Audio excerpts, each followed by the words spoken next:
ওং শ্রী গণেশায় নমঃ। বৃহস্পতি মহর্ষি অঙ্গিরার পুত্র ছিলেন। বৈদিক জ্যোতিষে বৃহস্পতিকে সব থেকে শুভ গ্রহ বলা হয়। এটি শিক্ষা ও জ্ঞানের গ্রহ। বৃহস্পতিকে দেবতাদের গুরু ভি বলা হয়।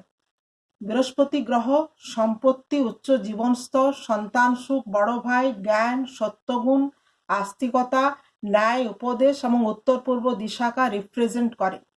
বৃহস্পতিকা মিত্র গ্রহ হলো রবি, চন্দ্র ও মঙ্গল। শত্রু গ্রহ হলো বুধ ও শুক্র। শনির সাথে সম সম্পর্ক বজায় রাখে। বৃহস্পতি পুনর্বসু, বিশাখা এবং পূর্ব ভাদ্রপদ নক্ষত্রের মালিক। বৃহস্পতি কর্কটের বা ক্যান্সারের 5 ডিগ্রি বা 5 অংশ পর্যন্ত উচ্চ অবস্থায় থাকে। মকরে এর নিচ স্থান। ধনুর 1 হইতে 10 ডিগ্রি পর্যন্ত মূলত্রিকোণ এবং 11 হইতে 30 ডিগ্রি পর্যন্ত ক্ষেত্র।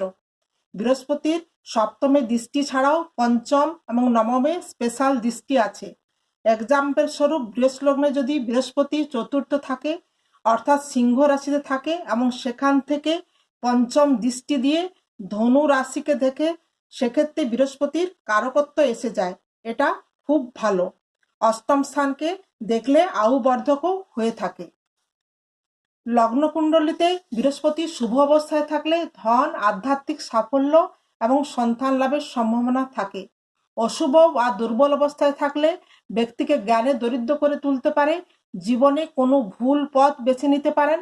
দুর্বল বৃহস্পতি ব্যক্তির জন্য অসম্মান বয়ে আনতে পারে এবং সমাজে তাদের ভাবমূর্তি ক্ষতিগ্রস্ত হতে পারে। ব্যক্তিটি তার অভিভাবক বা শিক্ষকের সম্মান অর্জন করতে সক্ষম নাও হতে পারে। দুর্বল বৃহস্পতির লোকেদের আত্মবিশ্বাস এবং একাগ্রতা কম হয়ে থাকে। দুর্বল বৃহস্পতির লোকেদের প্রায়শই আর্থিক সমস্যার সম্মুখীন হতে পারে। বৃহস্পতির কিছু প্রতিকার রয়েছে। এর প্রতিকারের জন্য আপনি বৃহস্পতিবার কাঁচা হলুদ জলে মিশিয়ে স্নান করলে এবং হলুদ বস্ত্র দান করলে শুভ ফল পেতে পারেন। এছাড়া ওই দিন হলুদ বস্ত্র পরিধান করলেও ভালো ফল পাওয়া যায়। কপালে হলুদের বা জাফরানের তিলক লাগান। বিষ্ণু ও শিবের পূজা করুন বৃহস্পতিবার। কলা, হলুদ, ছোলার ডাল, মুগ ডাল, হলুদ মিষ্টি ও গুড় ইত্যাদি দান করুন। কলা গাছ ও অশ্বত্থ গাছে জল দিলে ভালো ফল পাওয়া যায়। বৃহস্পতির বীজ মন্ত্র ওং গ্রাং গ্রিং গ্রোং সহ গুরুবে নম 108 বার জপ করতে পারেন।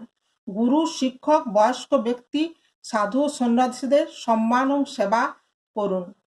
বৃহস্পতিবার উপবাস করা, সত্য কথা বলা এবং নিরামিষ ভোজন করা।